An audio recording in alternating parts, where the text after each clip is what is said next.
The dust of the Caldwell Ranch was a fine, red film that settled over everything. It coated the longhorn cattle, the weathered wooden fences, and the grand two-story house that stood as a monument to its owner's success. Inside that house, the dust felt heavier, clinging to Eliza Caldwell like a second skin.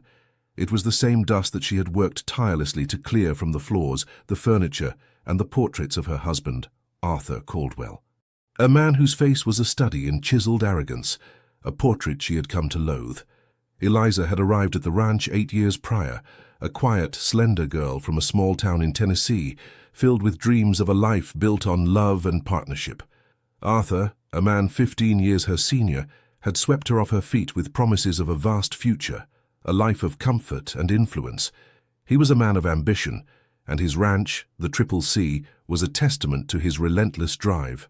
She had seen the hard-edged charm that had made him a legend in these parts, but she had failed to see the cruel streak that lay beneath. Their marriage had begun in a whirlwind of expectation, but the reality was a slow-burning fuse. The first year, filled with newness and hard work, had been tolerable. Eliza had thrown herself into the duties of a rancher's wife, managing the household, cooking for the hands, and even helping with the branding when needed. But the turning point came with the birth of their son, Silas. The joy of a new life was quickly overshadowed by a physical change in Eliza that Arthur found unforgivable. The weight gain, a natural consequence of childbirth, became the source of his endless mockery. It started with subtle jabs at the dinner table, a pointed comment about her second helping of biscuits. Then it escalated to open ridicule in front of the ranch hands and their rare guests. "Look at her," he would bellow with a laugh, his voice a hammer striking her heart. "A man works his whole life to build an empire, and his own wife can't even hold her shape." The words were like brands, marking her soul with shame. He stopped looking at her with desire, replacing it with a cold, critical stare. Her presence became an inconvenience, a reminder of what he considered a failure. Arthur spent his nights in town, drinking and gambling, leaving Eliza to the lonely, echoing halls of their grand home. She was a ghost in her own house, haunted by the memory of a love that had never truly existed. Her solace came not from the world of men, but from the women of the land. Far from the ranch, a small community of Tonkawa women lived, their wisdom passed down through generations. Eliza, driven by a deep, unmet need for connection, had found her way to them. She met an elder named Nahua, a woman with a face as weathered as a canyon wall and eyes that held the history of a people. Nahua took Eliza under her wing, teaching her the ancient secrets of the earth.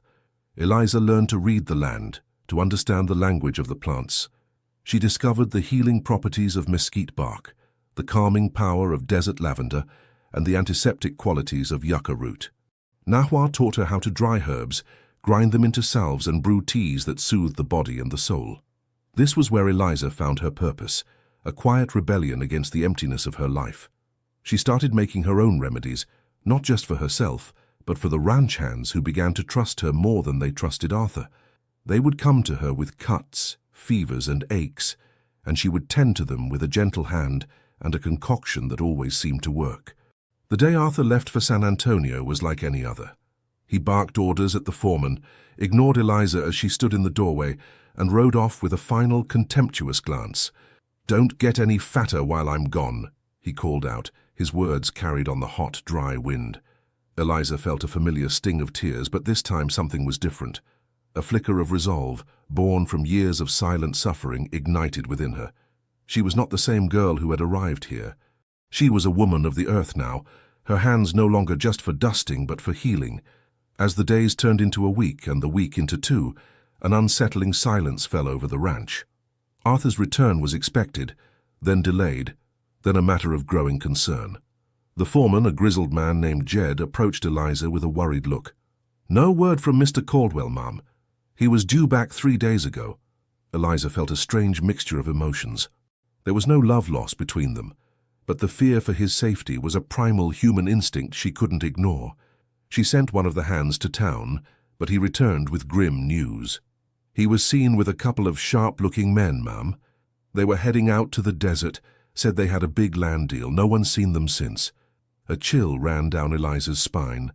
The desert was a place of unforgiving beauty, a land that could swallow a man whole.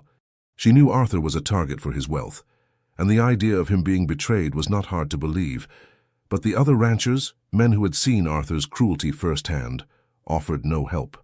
"Let him rot," one of them said. "He's had it coming."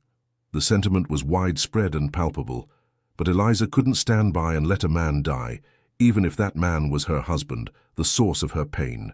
Her new identity, forged in the silent strength of the land, demanded action. She was a healer, and a life was in danger. She thought of Nawar, of her quiet resolve and unwavering spirit. The ridicule, the neglect, the humiliation, none of it mattered in the face of a human life. It was a test of her newfound character.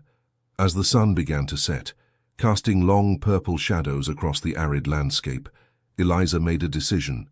It was a decision born not of love, but of dignity. She would go after him. She would face the unforgiving desert, the dangers of the unknown and the ghosts of her past, all to save the man who had tried to break her. This was not about him, she realized. It was about her. It was about proving to herself and to the world that she was a woman of substance, a woman whose heart, unlike her body, had not been shriveled by scorn. The air was thick and heavy with the promise of a scorching sun. Eliza stood by the corral, her hands adjusting the saddle on her old mare, Belle. The horse, a sturdy, calm creature, whinnied softly as if sensing the gravity of the task ahead. Jed, the ranch foreman, watched her with a mixture of disbelief and grudging respect. "Ma'am, you can't be serious. That desert's a beast. A man with a team of riders and fresh horses might not make it, let alone one woman on her own." "I have to, Jed," Eliza said, her voice quiet but firm. "He's still my husband." She didn't bother to mention the true motivation, the silent, simmering defiance that had finally boiled over. The need to prove to herself that she was more than what Arthur had made her out to be. She was the one with the real strength, the one who would go out into the unforgiving world to bring him back. She had spent the previous night preparing. From the small wooden chest in her study, filled with the wisdom of Nahua, she had gathered her supplies.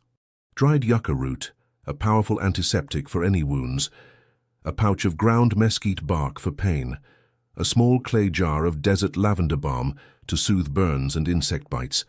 She had packed a satchel of jerky, hardtack biscuits, and 2 canteens of water, knowing full well it wouldn't be enough.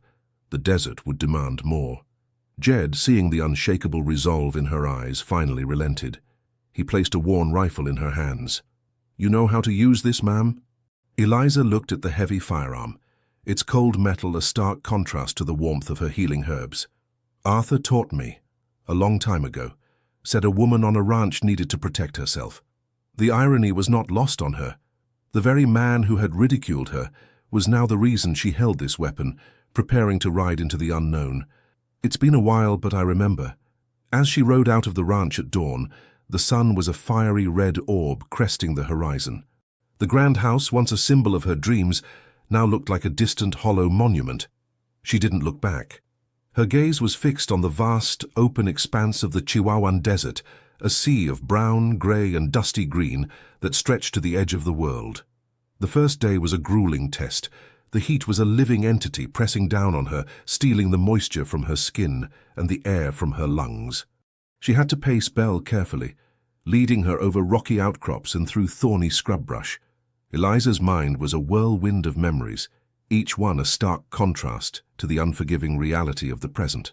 She remembered the early days of their marriage, the easy way Arthur had held her hand, the way he had once called her his little songbird. The image felt alien and impossible now. He was a different man, or perhaps she had just been too blind to see the true man beneath the polished veneer of his charm.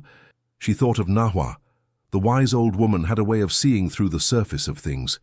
"The plants, they do not need to be big to be strong," Nawar had told her, holding up a small resilient cactus. "They find a way to live with the desert, not against it." Eliza realized that was what she had been doing. She had learned to live with the emotional desert that was her marriage, finding her own quiet strength, her own resilience, in the face of adversity. By late afternoon, the sun had bleached the world to a blinding white. The air was still, devoid of even the faintest whisper of a breeze.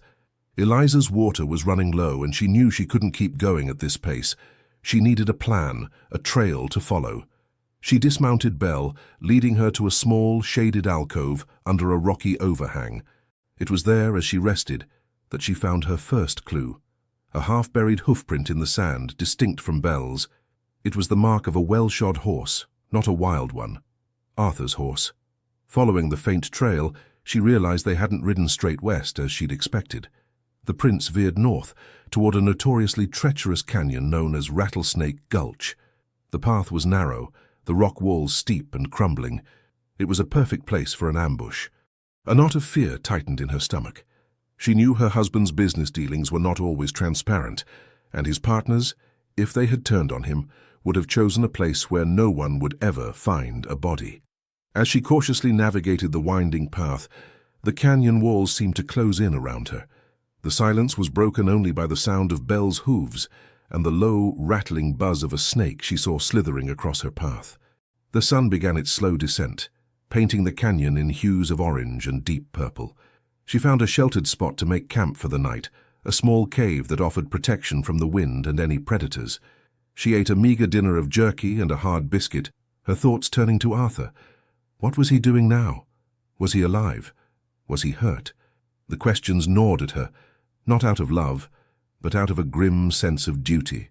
She was committed to this rescue, to this journey that was as much an act of self-discovery as it was a mission of salvation. The man who had mocked her was now a man in need, and she, the woman he had underestimated, was the only one coming for him. As darkness fell, the stars appeared in the vast, inky blackness of the desert sky. They were a million tiny pinpricks of light, a cold comfort in the lonely wilderness. Eliza sat by a small fire, the warmth a welcome friend against the desert's night chill. She thought of their son, Silas, and the life she was building for him, a life where he would know that true strength came from kindness and resilience, not from cruelty or arrogance. She was tired, her body aching from the long ride, but her spirit felt clearer than it had in years. The dust of the ranch, the dust of Arthur's contempt, had been blown away by the wind of the desert. She was just Eliza, a woman with a purpose, a healer on a quest, a soul stripped bare by the elements, and in that raw, exposed state, she found a strength she never knew she had. The silence of the canyon was no longer frightening. It was a canvas, and she was just beginning to paint her own story upon it. The new day dawned with the sharp clarity of the desert, the air crisp and cool before the sun's inevitable assault. Eliza broke camp early, a sense of urgency pressing on her. The hoofprints, though faint, were still there, leading her deeper into the maze of canyons. She knew she was getting closer. The trail began to show other signs: a broken mesquite branch, a scuff mark on a rock, a discarded tin of chewing tobacco, Arthur's brand. A wave of nausea washed over her. This was no ordinary journey. It was a crime scene in the making. She followed the trail for hours, her senses heightened, every rustle of a bush or glint of sun on stone a potential threat. The canyon finally opened up into a wide, shallow wash, a dry riverbed that twisted and turned like a serpent. It was here, in a small hidden alcove shielded by a cluster of boulders, that she found them. Two men, their faces etched with the hard lines of greed, were hunkered down over a fire, their horses tethered nearby. They weren't looking for Arthur. They were celebrating, and tied to a makeshift post, his hands bound, and his face a mask of pain and dried blood, was Arthur Caldwell. A cold rage, sharp and unexpected, ignited in Eliza's chest. The man who had tormented her, who had treated her with such disdain, was now a pitiful spectacle. He was beaten, his fine clothes torn and soiled, his arrogant posture gone.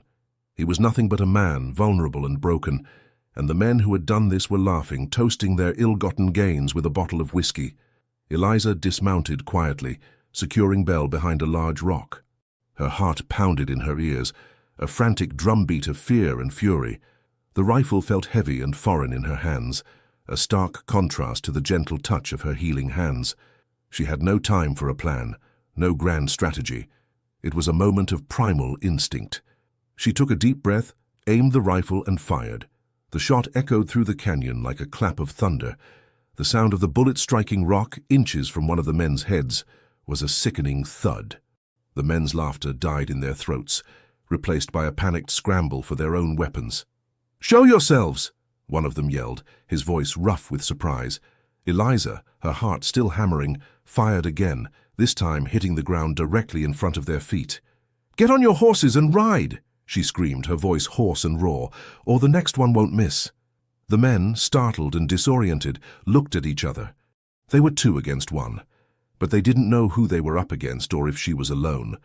The sight of a lone figure, a woman no less, with a rifle and a steady hand, was enough to unnerve them. They grabbed their saddlebags and scrambled onto their horses, leaving Arthur tied and their gear scattered on the ground. Eliza watched them ride off, a small cloud of red dust in their wake. Her hands were shaking so badly she could barely hold the rifle. She had done it. The adrenaline coursed through her veins, a thrilling, terrifying rush. She walked slowly toward Arthur, her feet feeling heavy as she approached the man who had been the source of so much pain. He looked up at her, his eyes wide with a mixture of shock, confusion, and something she hadn't seen in years. Fear. "Eliza," he rasped, his voice a dry whisper. She knelt down and began to untie the ropes around his wrists. "Who were they, Arthur?" she asked, her voice flat. "My partners," he stammered. They took everything. The money for the land deal, the papers, all of it." He looked at her, his gaze finally meeting hers, and for the first time, he saw her. Not the woman he had mocked, but the woman who had just saved his life. "Why? Why did you come for me?" Eliza didn't answer. She simply continued to work at the knots, her hands methodical and focused. His wrists were chafed and raw, and she could see the bruises on his face and the cuts on his knuckles. He was a mess, a shadow of the man he once was. The sight filled her with a strange, quiet pity. Once he was free, he stumbled to his feet, his legs wobbly. "They left me here to die," he said, the words heavy with disbelief. "Just left me." "I know," Eliza said, her voice still quiet. "The men in town told me no one would help, so I came myself." She rummaged through her satchel, pulling out a small water canteen. "Drink slowly." He took a long, desperate swig, the water a blessing to his parched throat. He watched her as she tended to his wounds, her touch gentle but firm. He saw the scars on his knuckles, the cuts on his cheek, and the raw skin on his wrists, and he felt a deep, overwhelming shame. The woman he had insulted and belittled was now his savior. "I need to get you back to the ranch," she said, her voice breaking the silence. "But we can't ride tonight, we need to rest." She helped him to a sheltered spot, making a small fire for warmth. Arthur, still dazed, sat by the fire, watching her as she moved, her form silhouetted against the firelight.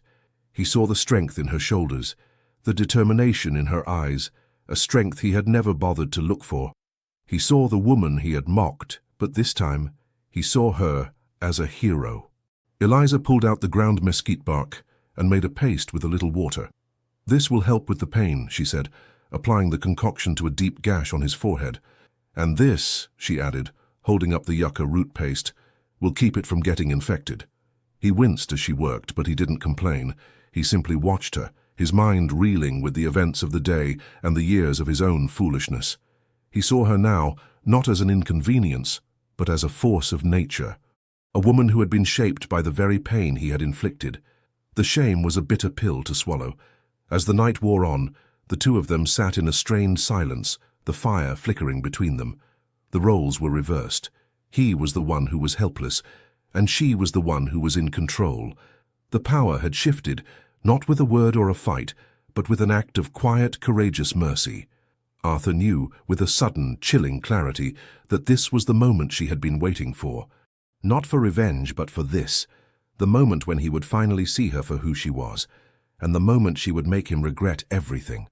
The journey back to the Triple C Ranch was a slow, painful crawl. Arthur, still weak and disoriented from his ordeal, could barely manage to stay in the saddle.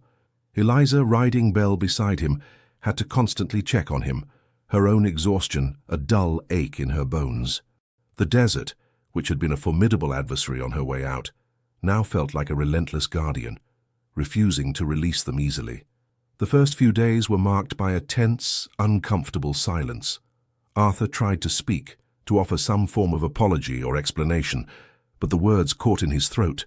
What could he say? I'm sorry for all the years of cruelty and ridicule, but thank you for saving me. The words sounded hollow, meaningless in the face of her quiet strength. Eliza didn't push him. She was focused on his survival. She carefully tended to his wounds each evening, her hands methodical and precise. She brewed teas from the herbs she had gathered, forcing him to drink them to fight the fever that had set in. He was a man accustomed to being served, to having his every need met. Now he was at the mercy of the woman he had so effortlessly dismissed. One evening, as the sun dipped below the horizon, painting the sky in a fiery blaze of orange and purple, Arthur finally broke the silence. "Why did you do it, Eliza?" he asked, his voice rough. "You could have let me die out here. No one would have blamed you." Eliza looked at him, her face illuminated by the flickering firelight. "Because it's not in my nature," she said simply. "I am a healer, Arthur. I heal what is broken." He flinched at her words, a stinging reminder of his own brokenness. "I don't deserve it," he muttered, his eyes fixed on the fire. "Perhaps not," she agreed, her tone devoid of emotion. "But that is not for me to decide. A life is a life, and if I had let you die, I would have had to live with that. And I don't want to live with any more of your cruelty, not even in death." The words were a brutal, honest assessment of their life together. Arthur had no retort. He sat in a silent, shame-filled stupor, the truth of her words a heavy weight on his shoulders. He saw himself in a new, horrifying light. He saw the arrogant rancher, the man who had built an empire on land, but who had no kindness in his heart. The man who had a son but treated his wife like a burden. The next day, as they rode, he finally spoke again. "They were my partners," he said, his voice low and defeated. "I had a deal, a big one, to buy up land and sell it to the railroad. I had all the money with me. They said they'd cut me in, but it was a lie. They hit me, took the money, and left me for dead. They knew no one would come looking for me." Eliza listened, but didn't respond. The story was predictable, a tale as old as the West. A man blinded by greed, trusting the wrong people and paying the ultimate price. The irony was palpable. His greatest success had been her greatest sorrow, and his biggest failure was now her burden. They rode on, their unspoken conversation carried on the hot wind. Eliza guided him through the familiar terrain, her knowledge of the land a testament to her quiet defiance. She knew where to find shade, where the hidden water sources were, and how to navigate the treacherous landscape. She was a different woman from the one he had married. The soft, gentle girl had been hardened by the fires of her own suffering, forged into a woman of quiet, indomitable will. As they finally crested the last ridge, and the familiar sight of the Triple C Ranch came into view, Arthur felt a strange sense of relief and dread. The ranch hands saw them from a distance, and a buzz of curiosity ran through the men. They had not expected to see their boss, and they certainly had not expected to see him in this state, barely able to sit on his horse, being led home by his wife. Jed was the first to approach, his face a mix of shock and concern. "Mr. Caldwell, by God, you're a sight for sore eyes. We were about to send out a real search party." Arthur slid from the saddle, his legs giving out beneath him. Jed and another hand rushed to support him. He looked at the faces of his men he had treated with casual indifference, and he saw their pity. He saw the silent question in their eyes. How did this happen? Eliza, a silent sentinel, dismounted and began to unsaddle Belle. She didn't look at Arthur, didn't acknowledge the men's questions. She had completed her mission. She had brought him home. Her part was done. As the hands helped Arthur to the house, he turned to look at her. "Eliza," he said, his voice a hoarse whisper. "Thank you." She just nodded, her eyes fixed on the task at hand. The thank you, he knew, was not enough. It was a meager offering for the years of pain and the act of selfless courage. As he was led inside, he watched her walk to the well, her back straight, her shoulders strong. She was no longer the plump, ridiculed wife he had left behind. She was a woman who had walked through the fire and come out stronger, and the shame of his past was a wound that would never fully heal. It was a new kind of pain, one she had inflicted not with a weapon, but with an act of quiet, undeniable grace. Arthur's recovery was a slow and painful process. The physical wounds, the deep cuts, the bruises, and the exhaustion began to heal under Eliza's tireless care, But the emotional scars were a different matter. He was a man accustomed to control, to command, and now he was a prisoner in his own home, dependent on the wife he had so cruelly scorned. The ranch hands, who once feared his temper, now regarded him with a mix of pity and fascination. They saw the contrast, the once powerful rancher, now frail and broken, and his wife, a silent, formidable presence, moving with a purpose they had never seen before. The air was thick with unspoken observations. They knew he owed her his life, and they knew he was living with that knowledge, a constant humbling weight on his shoulders. Eliza maintained her emotional distance. She performed her duties with a quiet efficiency, brewing his teas, changing his bandages, and bringing him meals. She spoke only when necessary, her words short and to the point. There was no recrimination, no "I told you so," no lingering anger. Her indifference was a more potent form of punishment than any verbal lashing could ever be. It was the silence of a woman who had moved on, whose heart had been too bruised to hold on to the old resentments. One afternoon, as she was helping him change a bandage on his arm, Arthur reached out and gently held her hand.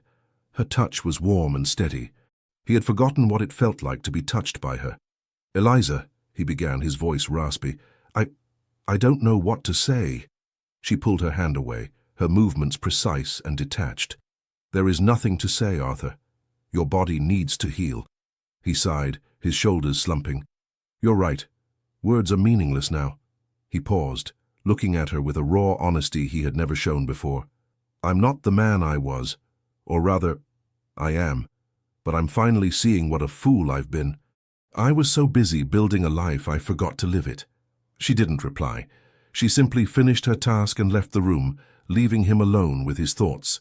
He was a man who had been defined by his power and his wealth. Now, stripped of both, he was a hollow shell.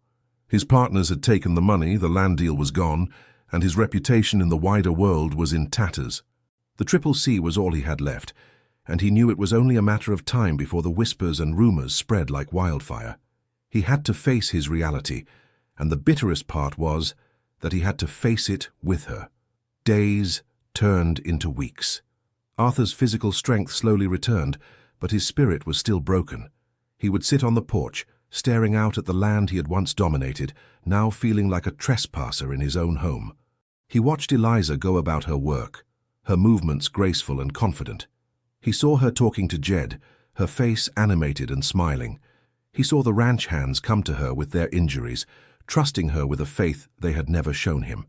He was a spectator in his own life, watching the woman he had belittled flourish in his absence.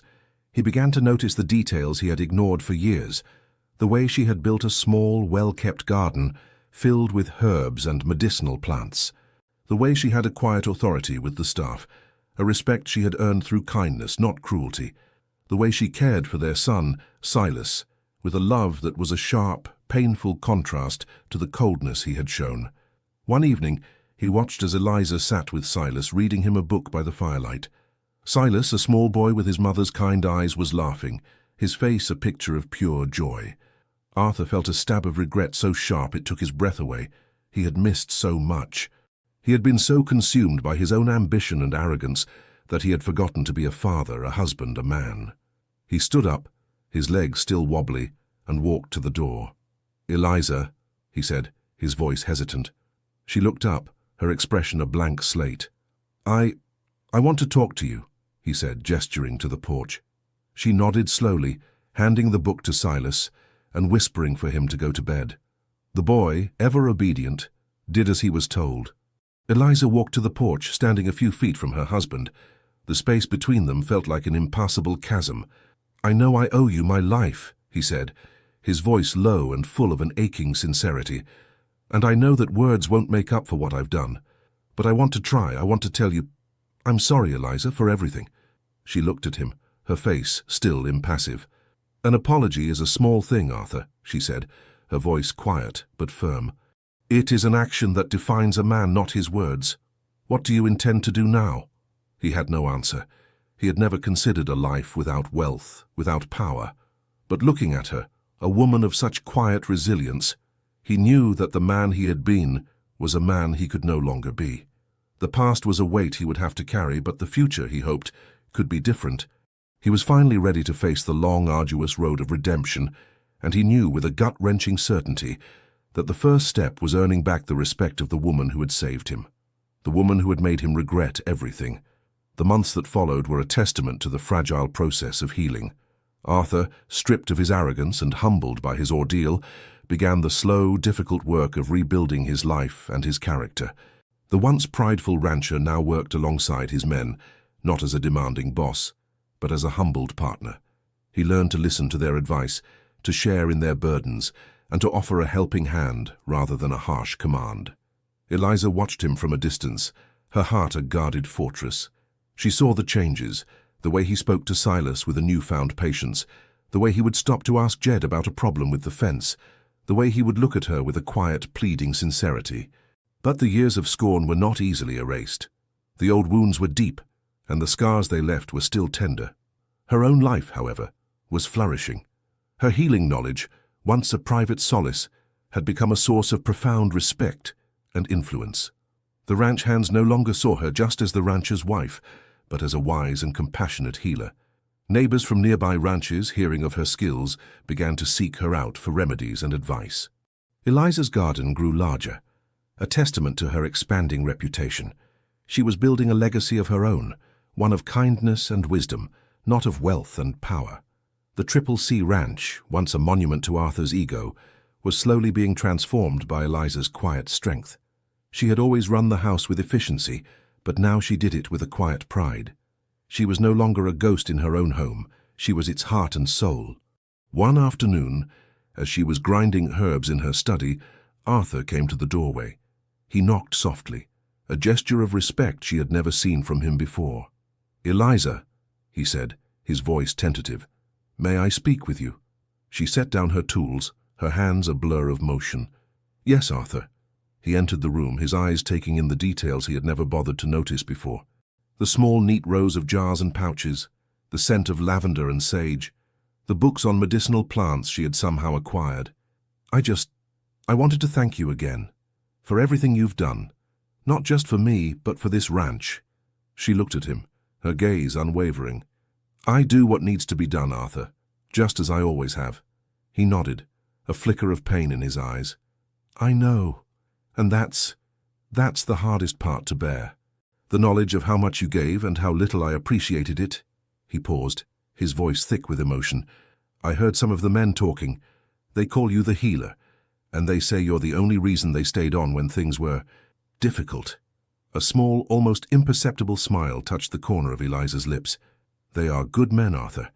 They needed someone to trust. And you were that person," he said, his voice full of a genuine admiration. "I have built something here, Eliza. Something real, something that has nothing to do with my name or my money. It's yours." The recognition, after all these years, was a powerful and unexpected thing. Eliza felt a warmth spread through her chest, a feeling she hadn't realized she was so desperate for.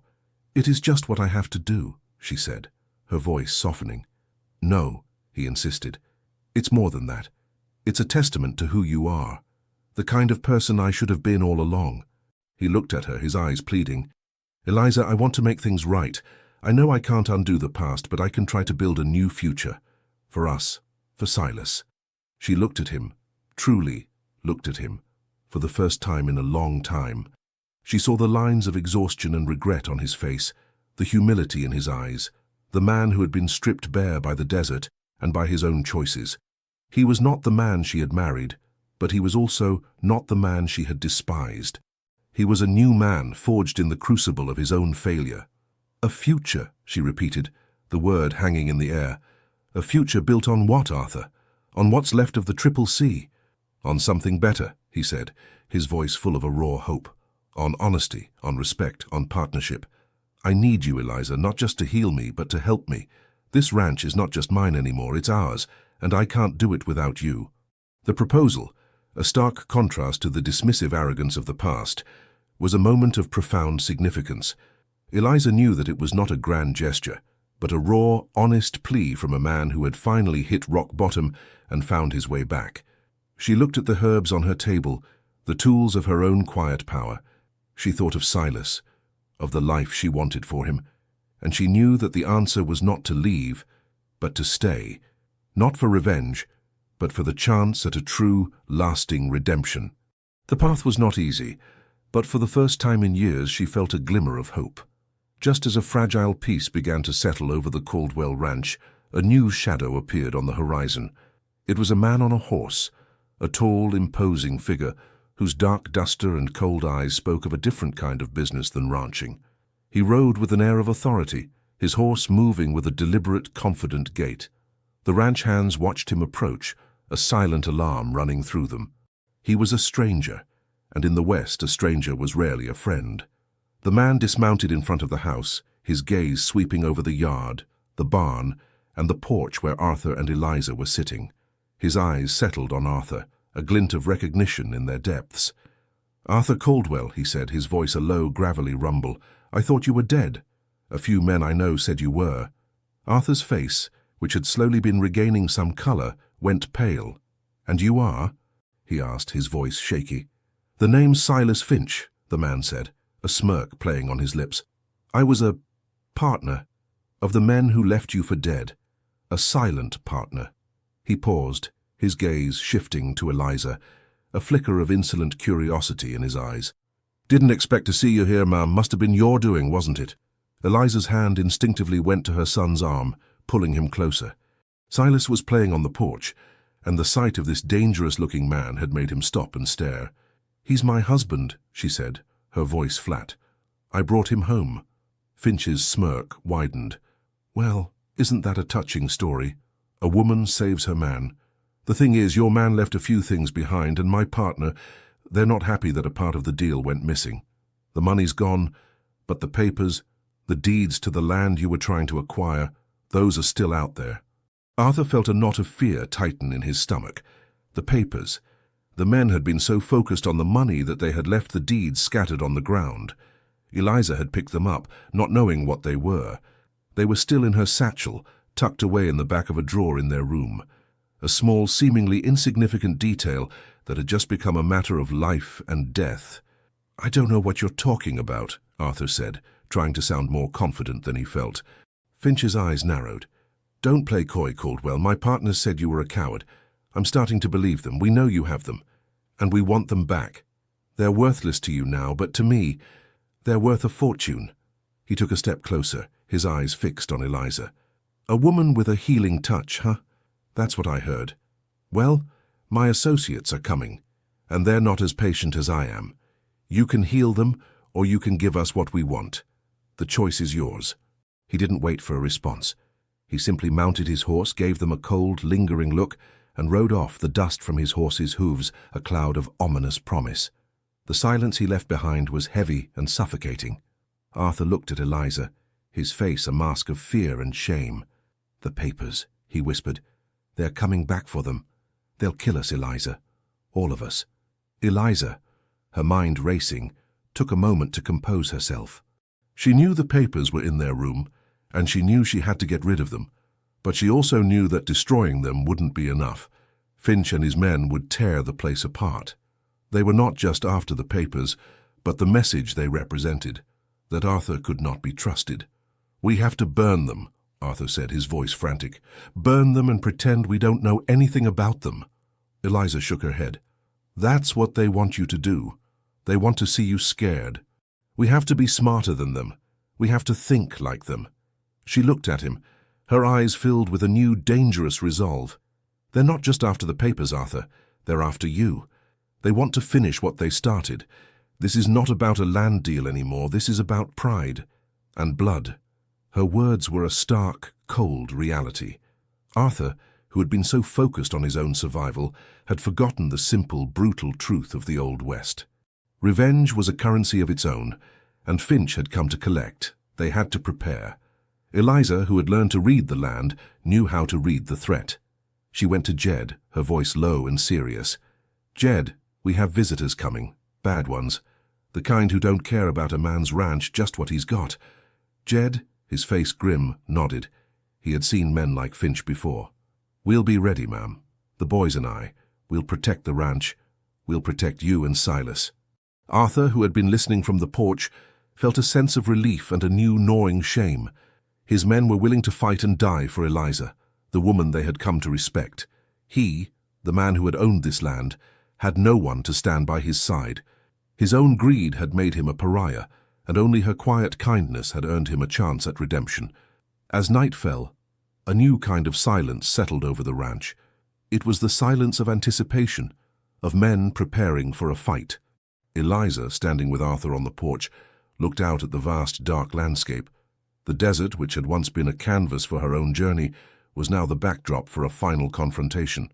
Finch was coming, and he was bringing with him the ghosts of Arthur's past.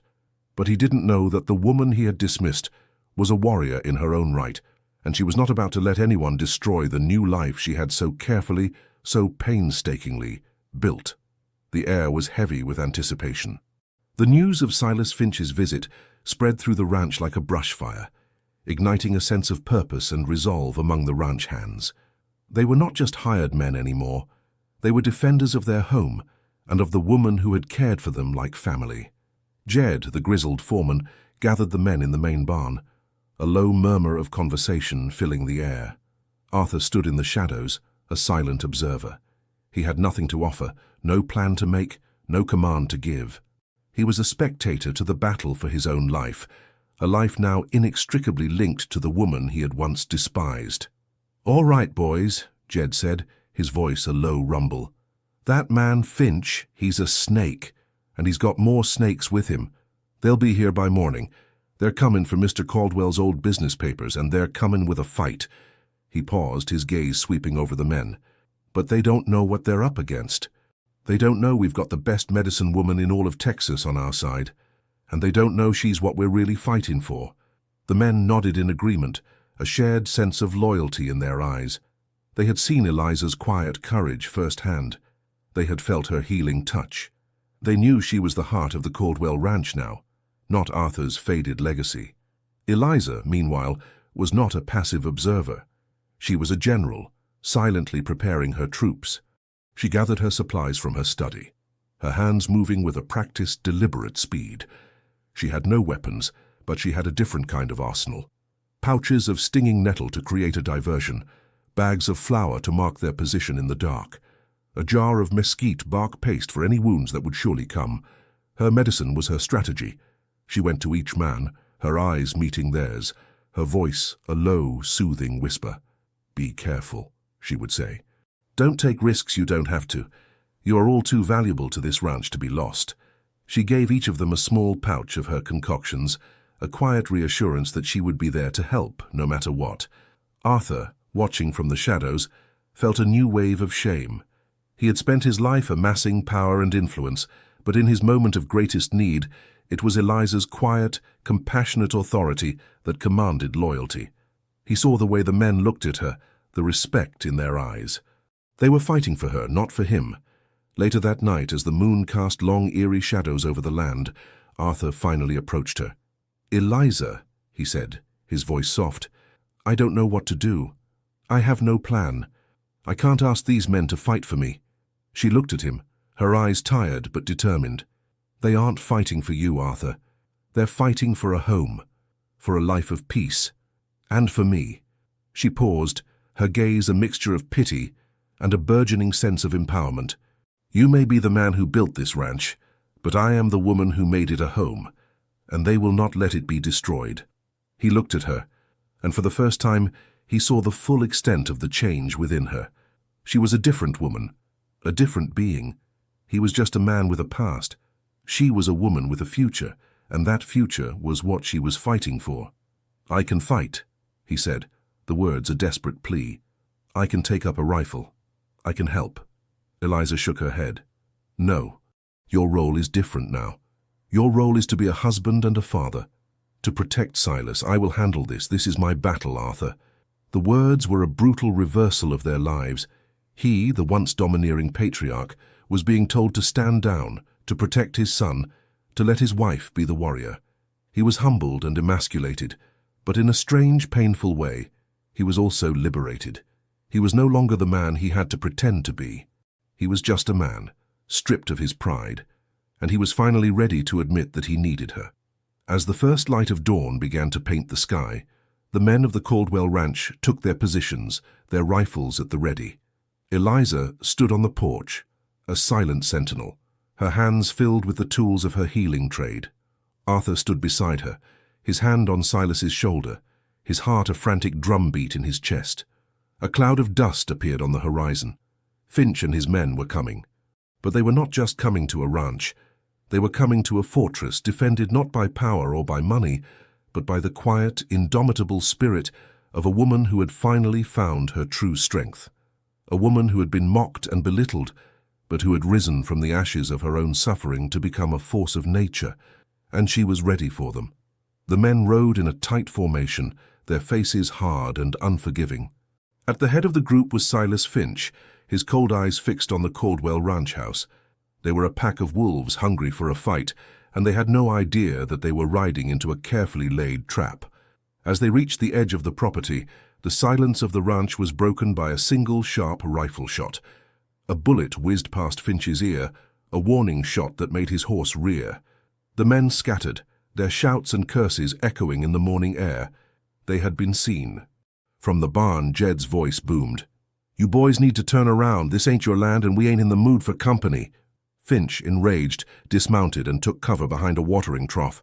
"Caldwell," he yelled, "send out the woman with the papers and no one else gets hurt."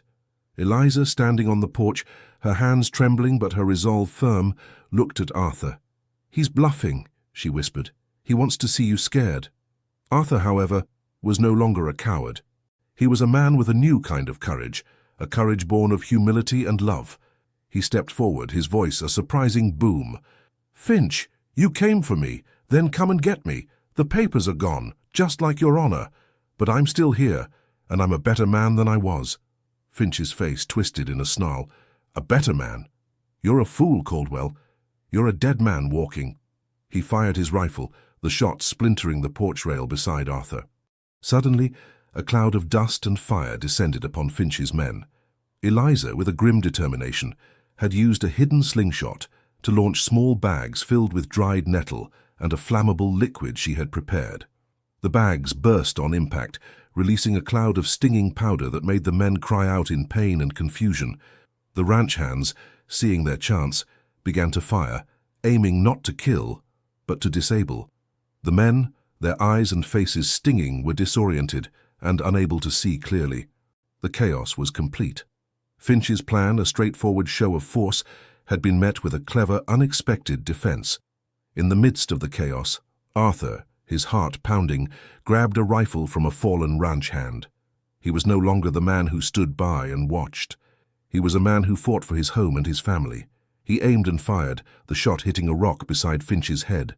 Finch, realizing he had underestimated his opponent, cursed and began to retreat, his men following close behind, their bodies covered in the painful, itching powder. As they rode off, a few of the men were left behind, their bodies crumpled on the ground. The fight was over. The Caldwells had won. The ranch hands, their faces streaked with dirt and sweat, began to cheer, a wave of relief and triumph washing over them. They had fought for their home, and they had won. Eliza, her body shaking from the adrenaline, went to the injured men, her hands already moving to tend to their wounds. She was no longer just the rancher's wife. She was a hero. Arthur, his heart still hammering, walked over to her. He knelt beside her, his hand gently touching her shoulder. "Eliza," he said, his voice choked with emotion. You saved us all." She looked at him, her eyes shining with tears. "No, Arthur," she said. "We saved us. All of us." He saw the truth in her eyes. The ranch, their family, their future. It was no longer his alone, it was theirs. A partnership forged in the fire of their last stand. He was no longer the man who had mocked her, but a man who had finally seen her for who she was. The rich rancher had lost everything, but in doing so he had found something far more valuable. A new life with the woman he had always underestimated, the woman who had made him regret everything, and in doing so had given him a chance at redemption. The long road ahead was still uncertain, but for the first time in a long time he felt a sense of hope, a feeling he knew he could only experience with her by his side. The aftermath of the attack on the Caldwell Ranch was a strange mixture of relief and exhaustion. The ranch hands, weary but jubilant, began the work of cleaning up the remnants of the brief but brutal fight. The shattered porch railing, the scattered dirt and dust, and the silence where gunshots had once been. It was all a testament to their victory. Eliza, her calm returning, moved among the men, a small jar of her mesquite salve in her hands. She carefully tended to the minor cuts and scrapes, her touch gentle and reassuring. The men watched her with an almost reverent respect. They had seen her quiet strength, her strategic mind, and her unwavering resolve. She was no longer just the healer. She was the heart of the Caldwell Ranch. Arthur, his hands still trembling from the rifle he had held, walked over to Jed. He looked at the foreman, a man who had been a silent witness to his cruelty and his downfall. "Jed," he said, his voice raw with a newfound humility. "Thank you. Thank you for everything." Jed, a man of few words, simply nodded. "We fight for what's ours, Mr. Caldwell. And this ranch, it's as much hers as it is yours now." He gestured toward Eliza, who was laughing softly with one of the men. "She's the reason we're all still standing." Arthur watched her, a deep and humbling realization settling over him. He had spent his life building a legacy of wealth, but she had built a legacy of respect. He had earned his power through fear, but she had earned hers through kindness, and in the end her power had proven to be far stronger than his. That evening, as the sun set and the stars began to appear, the ranch hands gathered around a bonfire. There was a sense of camaraderie and shared victory that had never existed before. Arthur sat with them, not as the boss, but as one of them, his presence no longer intimidating but welcomed. Eliza sat beside him, a quiet presence. He reached for her hand, and this time she didn't pull away. Her fingers intertwined with his, a small but significant gesture of a truce. "I still have the deeds," she whispered to him. "They're still in the room. They didn't find them." Arthur's heart gave a lurch. The physical papers, the source of so much pain and conflict, were still a part of their lives. He had to make a decision, a final, definitive action that would close the door on his old life forever. "We need to get rid of them," he said, his voice low and firm. "Not just burn them. We need to make sure they can never be found. Not by them, not by anyone." Eliza looked at him, a flicker of surprise in her eyes. He had changed. This was not the arrogant, greedy man she had known. This was a man who had faced his demons and was ready to bury them. "I know a place," she said softly. "Nahua's people have a sacred ground, a place where things that are done with are laid to rest. We can go there, together." The next morning, before the sun had fully risen, Eliza and Arthur rode out of the ranch. Their destination a place known only to the Tonkawa people and to a select few who had been entrusted with their secrets. They rode in silence, but it was a different kind of silence now. It was a silence filled with mutual respect, a shared history, and a quiet hope for the future. As they rode, they talked about the events of the last few months. Arthur spoke with a newfound honesty, admitting his mistakes, his fears, and his regrets. He spoke of the emptiness he had felt, even when he had everything, and the cold loneliness of a life built on greed. Eliza listened, her heart slowly opening. She had seen him at his worst, but now she was seeing him at his most vulnerable, and in that vulnerability she saw the man he could have been all along, the man who had been buried under a mountain of ambition and pride. They reached the sacred ground, a small hidden canyon where the wind whispered through the rocks and the sun cast a golden light over the desert floor. Eliza dismounted and walked to a small, hidden crevice, a place where Nahua had told her to lay things to rest. She pulled the papers from her satchel, the deeds to a vast fortune in land. Arthur watched as she carefully ripped each one into small, neat pieces. He watched as she let the pieces flutter to the ground, the wind carrying them away, a symbol of his past finally being laid to rest. "It is done," she said, her voice a calm whisper. Arthur knelt on the ground, his heart full. He had lost everything, his money, his reputation, his old life. But looking at the woman beside him, the woman who had saved him, he realized he had found something far more valuable, a chance at a new life, a life built on trust, on partnership, and on a love he was only just beginning to understand. With the threat of Finch and his men gone, and the symbolic burial of his past behind him, Arthur's focus shifted from what he had lost to what he could build.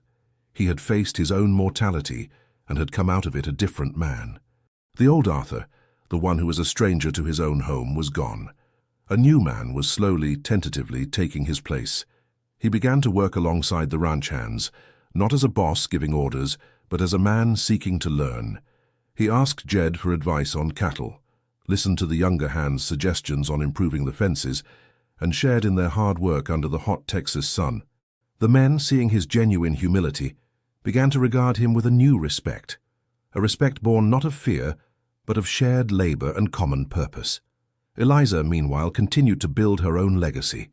Her reputation as a healer grew, and soon people from all over the county began to travel to the Caldwell Ranch.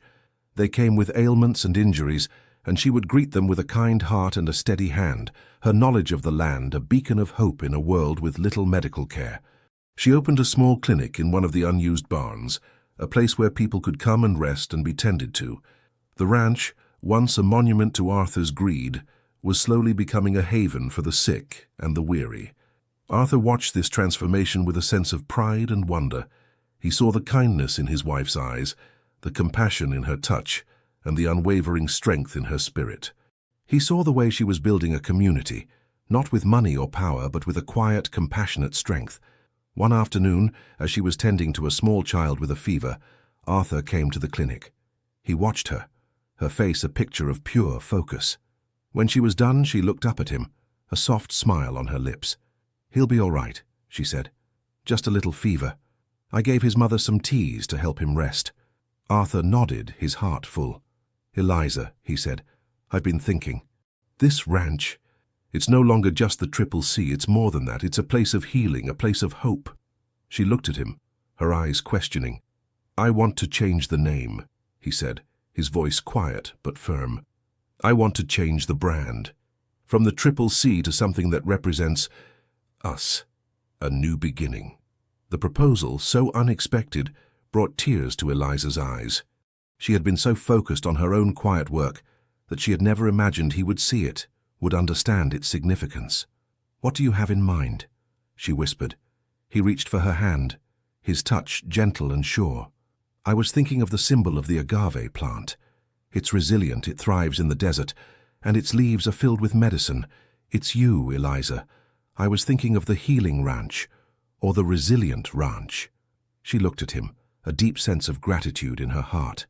He was no longer trying to own her. He was trying to honor her. He was not just recognizing her contributions, he was making them the foundation of their new life. "I like the resilient ranch," she said, her voice filled with emotion. "It's a testament to what we've both been through." And so the new brand was forged. The old Triple C, a symbol of Arthur's old, ruthless life, was replaced by a small, delicate image of an agave plant. The men, when they saw the new brand, cheered. It was a symbol of their own resilience, their own quiet fight. The transformation was not just physical, it was a deep, spiritual change. The Caldwell Ranch was no longer just a business, it was a home. And the couple who ran it, once strangers to each other, were now partners, united by a shared purpose and a deep, abiding love that had been forged in the crucible of loss and redemption. Arthur had lost his wealth and his arrogance, but he had found something far more valuable. A new legacy, one that was built on kindness, compassion, and a love that had grown from the ashes of a bitter past. The change in Arthur was a slow, deliberate bloom. He was no longer the arrogant rancher, but a man who had been humbled by his own mistakes and was now striving to be a better man. This transformation was most evident in his relationship with his son, Silas. Before, Arthur had been a distant, often absent father, too consumed with his business to truly connect with the boy. Now, he made a conscious effort to be present. He would sit with Silas on the porch, teaching him to whittle small wooden figures from a piece of mesquite. He would tell him stories of the land, of the history of the ranch, and of the animals that called it home. Silas, a boy who had only known his father as a distant, intimidating figure, was at first hesitant, but soon he began to open up. He would ask his father questions, his small voice full of a curiosity that Arthur had never seen before. One evening, as they sat on the porch, the stars a brilliant canopy over their heads, Silas asked a question that made Arthur's heart ache. "Papa," the boy said, "why did you used to be so sad?"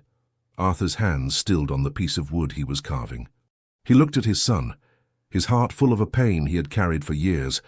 How could he explain to his son the depths of his own foolishness? He looked at Eliza, who was sitting beside them, her hand gently resting on her son's shoulder. He knew he couldn't lie. He owed them both the truth, no matter how painful it was. "I wasn't sad, son," Arthur said, his voice low and quiet. "I was angry.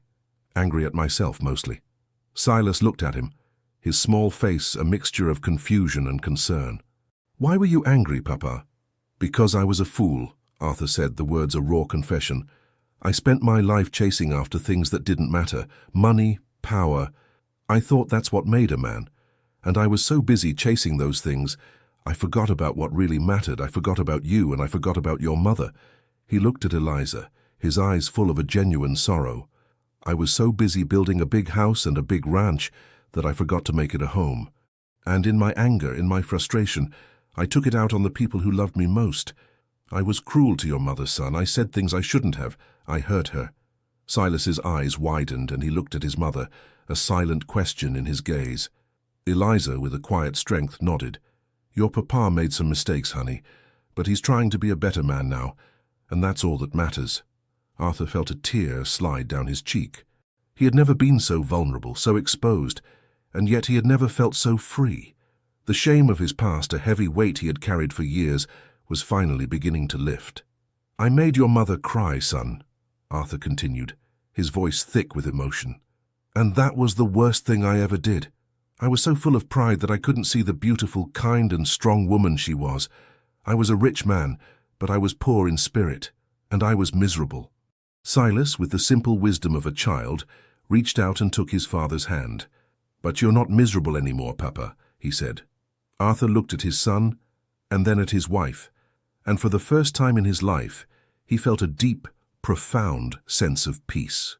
"No, son," he said, his voice full of a new kind of joy. "I'm not, because I have you, and I have your mother, and that's all the richness I'll ever need." The confession was a pivotal moment. It was not just an apology. It was a reckoning. Arthur was no longer just building a new life.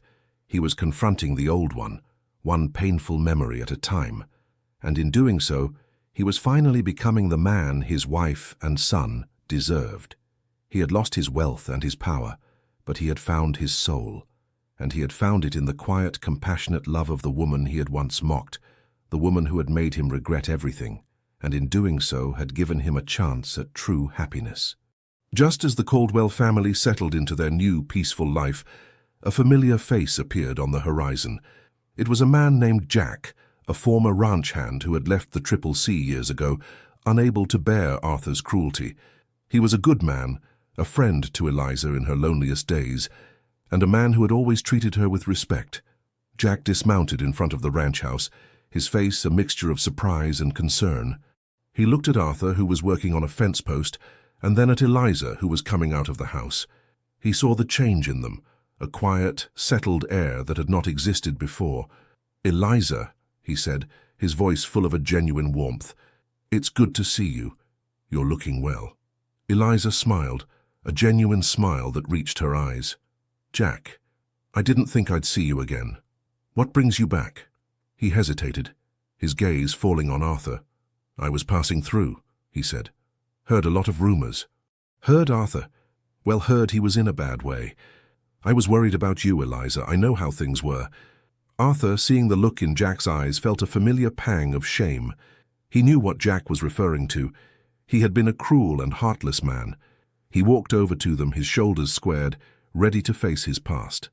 "Hello, Jack," Arthur said, his voice calm and sincere. "It's good to see you. You're right. I was in a bad way, but I'm better now." Jack looked at him, a flicker of doubt in his eyes. He had seen Arthur at his worst. He had seen the way he had belittled Eliza, the way he had treated his men with disdain. It was hard to believe he had truly changed. "It's true, Jack," Eliza said, her voice filled with a quiet conviction. "He's not the man he was. He's a new man. And this ranch, it's a new place." Jack looked around, his eyes taking in the details. The clinic in the barn, the new brand on the gates, the peaceful, purposeful atmosphere that now permeated the air. He saw the way Arthur looked at Eliza, a look of genuine love and respect. he had never seen before. "Well," Jack said, a slow smile spreading across his face. "I'll be damned. You really have changed, Arthur." Arthur nodded, a grateful look in his eyes. "I had to. My wife. She wouldn't have it any other way." Jack stayed for a few days, and in that time he saw the truth for himself. He saw Arthur work alongside the men, sharing in their labor, not just as a boss, but as a friend. He saw him play with Silas, his face alight with a joy he had never shown before, and he saw the way Arthur and Eliza looked at each other, a quiet, deep love that was a testament to their long, arduous journey. On the day he was set to leave, Jack approached Arthur and Eliza, his face filled with a genuine admiration. "I just wanted to say," he said, "I'm glad to see it. Glad you found your way, Arthur, and Eliza, I always knew you were a woman of strength. I'm glad you finally found the peace you deserve." Eliza smiled, her eyes filled with gratitude. "Thank you, Jack. It means a lot to hear you say that." As Jack rode off, Arthur and Eliza stood on the porch, their hands intertwined. "He was a good man," Arthur said softly. "I'm glad he came back to see this, to see what we've become." Eliza nodded, a deep sense of contentment in her heart. The past, once a heavy shadow, was no longer a burden. It was a testament to their resilience, a reminder of the long, difficult road they had traveled to get to this place. And in the quiet, peaceful days that followed, they knew that their new life was not just a fleeting moment of happiness, but a true, lasting legacy. The quiet rhythm of life on the resilient ranch settled into a steady, comforting routine. The new clinic was thriving, a testament to Eliza's skill and dedication. Arthur, now fully recovered and a changed man, was a different kind of leader. He was no longer a master, but a partner, a friend, and a loving husband and father. One evening, as they sat on the porch, a letter arrived. It was from a law office in San Antonio. Arthur opened it, his face a mixture of confusion and curiosity. As he read the contents, his eyes widened, and a slow, astonished smile spread across his face. "Eliza," he said, his voice filled with a stunned disbelief, "you're not going to believe this." He handed her the letter. The law firm, a rival to the one he had been working with, had acquired the land he had originally been trying to buy. The men who had betrayed him, Finch and his associates, had been arrested for a string of other crimes, and the law firm, knowing the story of Arthur's betrayal and his wife's courageous act, had offered him a new deal. "They're offering us a partnership," he said, his voice a whisper. "The land, a percentage of the profits, a new beginning. All we have to do is sign the papers." Eliza looked at the letter, her mind reeling. The opportunity was immense. They could rebuild their fortune, regain their status, and reclaim the life Arthur had once so desperately wanted. But she looked at the new life they had built, the peaceful existence they now shared, the community they had fostered. She looked at her husband, at the kind, humbled man he had become, and she knew the answer. She handed the letter back to him. "It's your decision, Arthur," she said. He looked at the letter in his hands, a symbol of the old life he had so foolishly pursued. He saw the promise of wealth and power, the old sirens singing their familiar tune. But he looked at the woman beside him, the woman who had saved his life and his soul, and he knew that those things no longer mattered. He tore the letter in half, the sound a sharp, definitive rip in the quiet evening. He tore it again and again until the pieces were so small they were nothing more than confetti. "What are you doing?" Eliza asked, her voice a mixture of surprise and awe. "I'm laying the past to rest," he said, his voice filled with a quiet certainty. "I don't need their money, Eliza. I have you, and I have Silas. I have this ranch. I have everything I need right here." He tossed the pieces of the letter into the air, and they fluttered down, dancing in the evening breeze. A final, symbolic goodbye to the man he once was. Eliza, her heart full, reached for his hand. She had made him regret everything, but in doing so, she had given him a new life, a life built not on wealth and status, but on love and redemption. The decision was a final, definitive act. The old Arthur, the one who would have jumped at the chance for more wealth and power, was truly gone. In his place was a man who had finally understood that the greatest treasure was not in a bank, but in a home, a family, and a love that had been forged in the crucible of their own difficult history. Years passed, and the resilient ranch became a beacon of hope in the Texas landscape. Arthur, with his newfound humility and genuine kindness, became a respected figure, a man who had lost everything and found something far more valuable. He became a partner to his ranch hands, a pillar of his community, and most importantly, a loving and present father to his son, Silas. Eliza's legacy as a healer grew, her small clinic in the barn expanding into a full-fledged medical outpost for the surrounding communities. She was known as the Angel of the Desert, a woman whose compassion and knowledge of the land were a source of comfort and healing to all who came to her. Their marriage, once a hollow shell, was now a deep and abiding partnership. They worked side by side, their love a quiet, steady force that permeated every corner of the ranch. The old jokes, the cruel words, and the bitter resentment had been replaced by a quiet respect and a deep, genuine love that had been forged in the crucible of their own difficult history. One evening, as they sat on the porch, old and weathered, a young man from the town came to them. He was a journalist, a writer for a small local paper, and he had heard the stories. The story of the rich rancher who lost everything and was saved by his wife. The story of the woman who built a community on kindness. "Mr. and Mrs. Caldwell," the young man said, his voice filled with a respectful awe. "I've heard so many stories, of the man who lost his fortune and the woman who saved him, of the ranch that was reborn. What is the real story?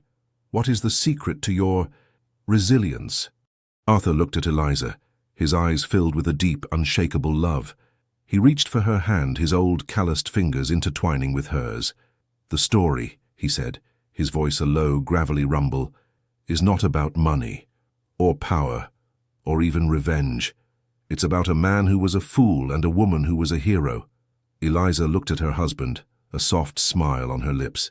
"And it's about a love that grew from the most unexpected place," she said, "from a broken heart, from a journey into the wilderness, and from a shared decision to leave the past behind and build a new future." The young man scribbled furiously in his notebook, his eyes wide with a sense of wonder. He had come for a story of loss and redemption, but he had found a story of a different kind, a story of a love that was not born of romance, but of resilience, forgiveness, and a deep, unshakable respect. Arthur and Eliza sat in a comfortable silence as the sun set, their hands intertwined. They had lost their wealth, but they had found their way. They had faced their past, but they had built a new, lasting legacy, a legacy of love, a legacy of resilience, a legacy that proved that the greatest riches in life are not what you have, but who you are and who you choose to love. The ranch, once a monument to one man's greed, was now a testament to two people's love. A love that had been tested, and in the end had made them both regret everything, and in doing so had given them a chance at a true, lasting happiness.